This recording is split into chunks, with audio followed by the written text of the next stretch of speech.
ಕರ್ನಾಟಕ ರಾಜ್ಯದ ಅಧ್ಯಕ್ಷರಾದಂಥ BY ವಿಜೇಂದ್ರ ಅವರ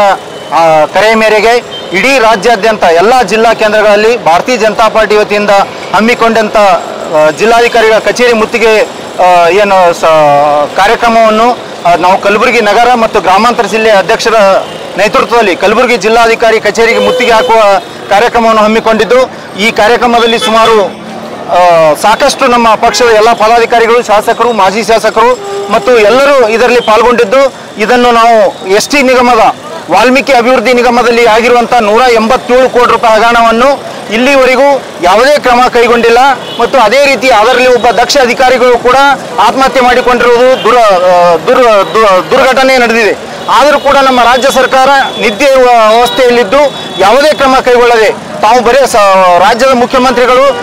ಪ್ರತಿಯೊಂದು ವಿಷಯಕ್ಕೂ ಸಮಜಾಯಿಷಿ ಉತ್ತರವನ್ನು ಕೊಡುತ್ತಾ ಕಾಲಹರಣ ಮಾಡ್ತಾ ಇದ್ದಾರೆ. ಅದಕ್ಕಾಗಿ ಭಾರತೀಯ ಜನತಾ ಪಾರ್ಟಿ ರಾಜ್ಯದ ಮುಖ್ಯಮಂತ್ರಿಗಳಿಗೆ ಮತ್ತು ಕಾಂಗ್ರೆಸ್ ಸರ್ಕಾರಕ್ಕೆ ಆಗ್ರಹಿಸುತ್ತದೆ, ವಾಲ್ಮೀಕಿ ಅಭಿವೃದ್ಧಿ ನಿಗಮದಲ್ಲಿ ಆಗಿರುವಂಥ ಹಗರಣವನ್ನು CBI ತನಿಖೆಗೆ ವಹಿಸಬೇಕು ಮತ್ತು ಅದಕ್ಕೆ ಸಂಬಂಧಪಟ್ಟಂಥ ಎಲ್ಲ ಅಧಿಕಾರಿಗಳನ್ನು ತಕ್ಷಣವೇ ಸಸ್ಪೆಂಡ್ ಮಾಡಬೇಕು. ಇಲ್ಲದಿದ್ದರೆ ಇನ್ನು ಮುಂದಿನ ದಿನಗಳಲ್ಲಿ ಕರ್ನಾಟಕ ರಾಜ್ಯಾದ್ಯಂತ ಉಗ್ರವಾದ ಹೋರಾಟವನ್ನು ನಾವು ಭಾರತೀಯ ಜನತಾ ಪಾರ್ಟಿ ವತಿಯಿಂದ ನಾವೆಲ್ಲ ನಮ್ಮ ಪ್ರಮುಖರು ಸೇರಿ ಮಾಡೋರು ಅಂತ ಇದ್ದೇವೆ ಅಂತ ಹೇಳಿ ಎಚ್ಚರಿಕೆ ಕೊಡ್ತೀವಿ.